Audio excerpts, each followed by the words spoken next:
Any questions before we begin? No? We're great.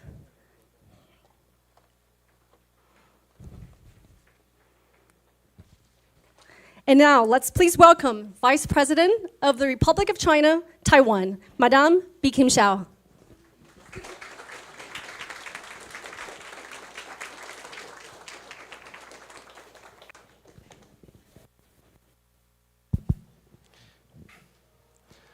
Madam Vice President, Deputy Minister Wu, Spokesperson Li, senior officials and club members, the Taiwan Foreign Correspondents Club is very pleased to be hosting Vice President Xiao Bi Kim today. I'm sure she requires no introduction to any of us.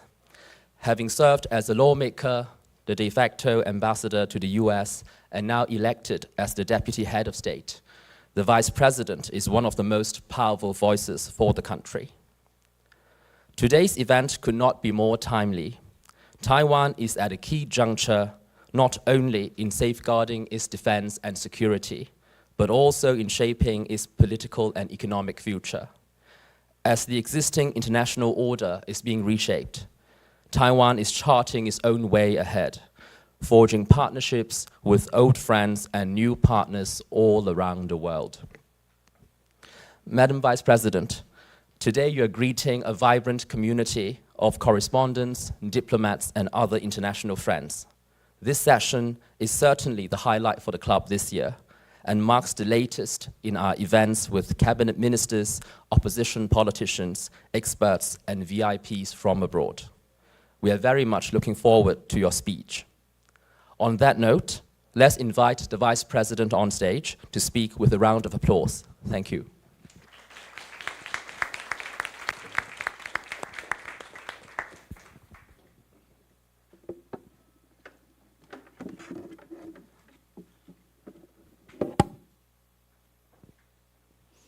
Good afternoon, and thank you, TFCC, for this invitation to have a conversation today. I understand it's a series of many conversations and discussions that you have in enhancing your understanding of the views and perspectives of Taiwanese society.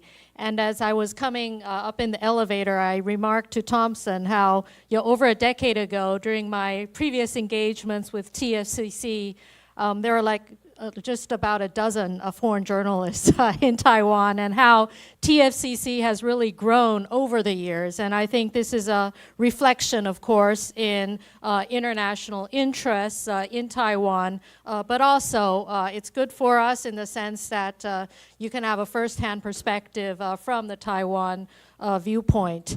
And it has, as of today, it's been over a year since the people of Taiwan entrusted President Lai and our administration with the responsibility to lead this country. It's not been an easy time, I have to admit. In these 14 months, we have faced a world that is more interconnected and yet more uncertain and more volatile than ever.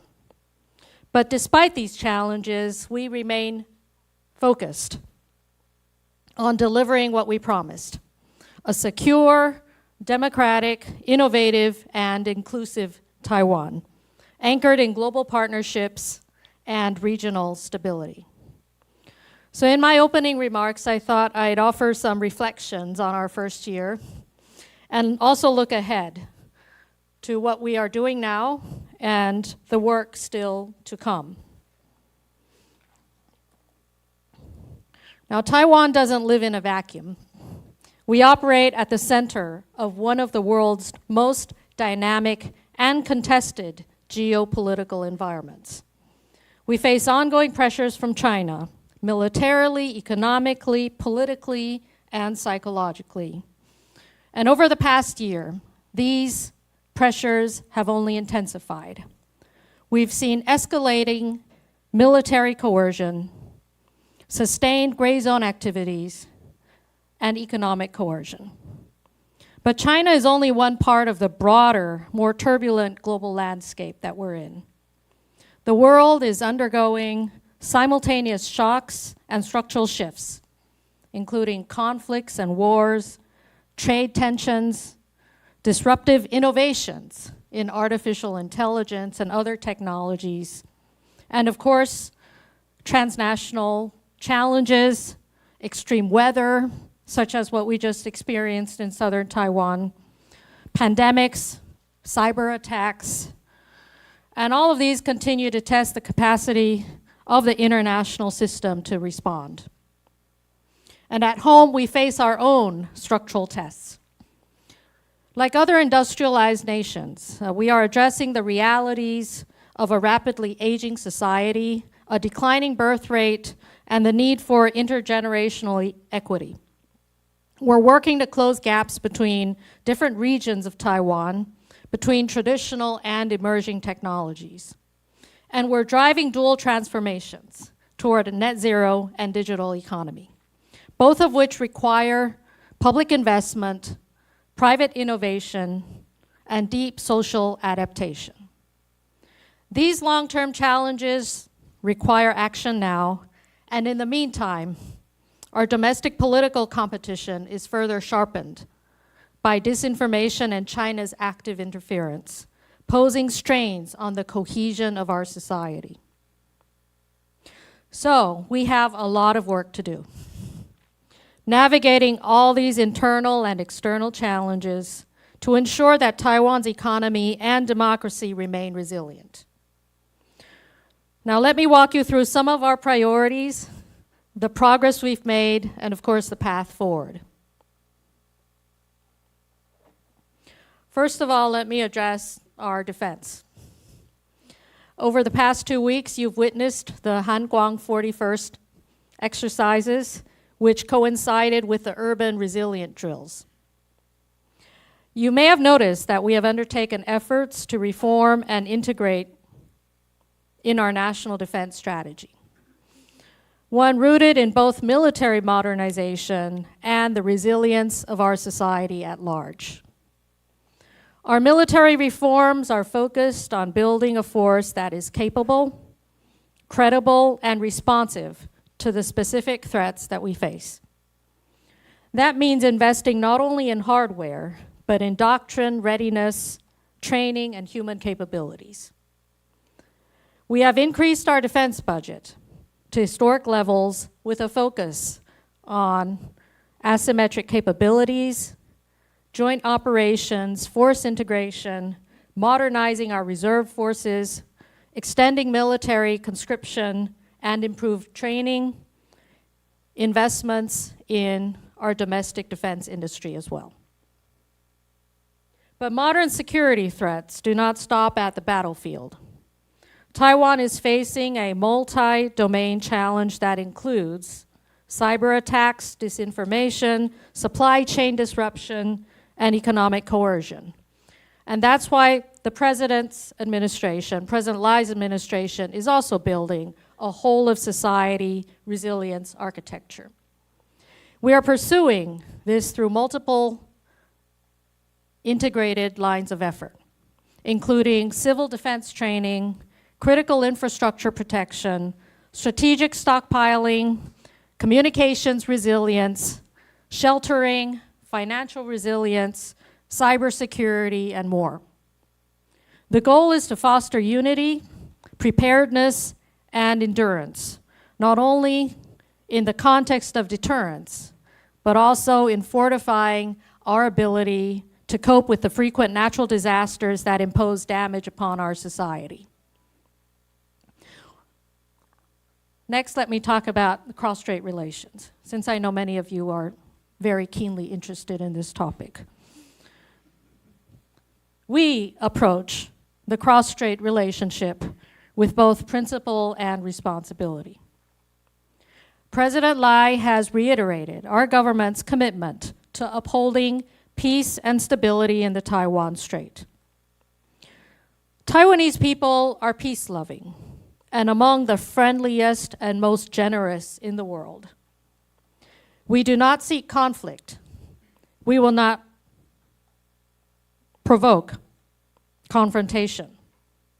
And as President Lai indicated in his inaugural speech, we have urged the PRC to dialogue with the democratically elected government of Taiwan with parity and respect. For decades, Taiwanese people and businesses have contributed to China's growth and prosperity, which has only been possible under a peaceful and stable environment. Aggressive military posturing is counterproductive and deprives the people on both sides of the Taiwan Strait of opportunities to pursue an agenda of growth and prosperity.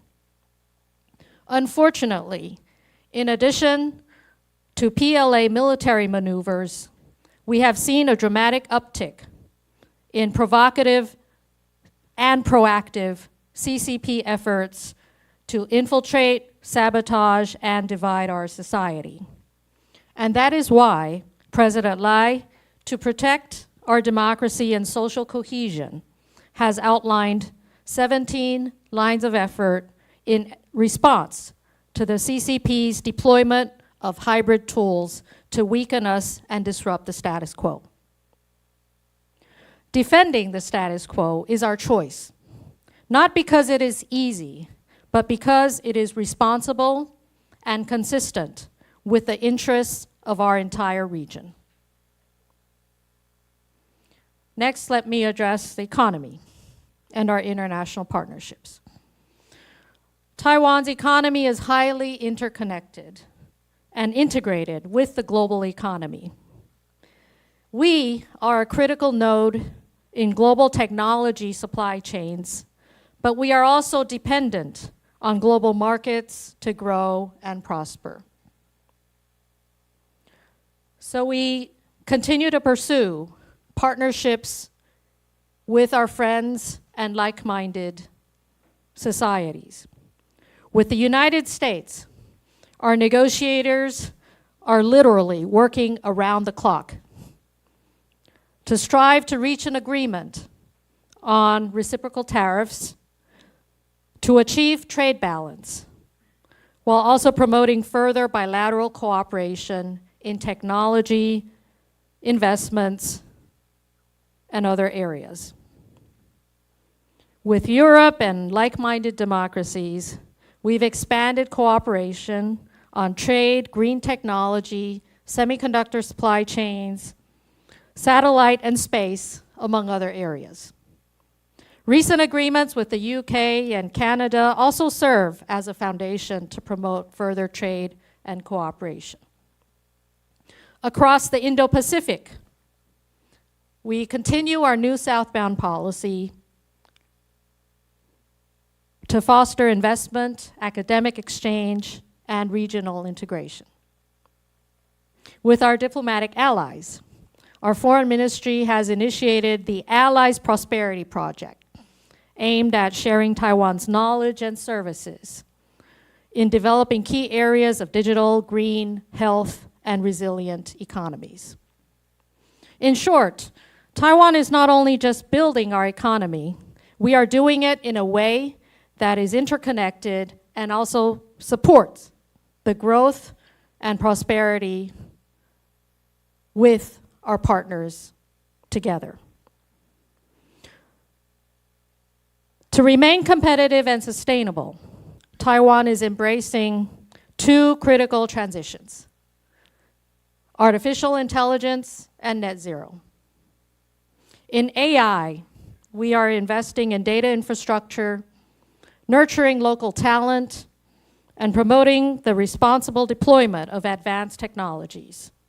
Taiwan is committed to democratic governance in AI, governed by inclusion, transparency, trust, and innovation.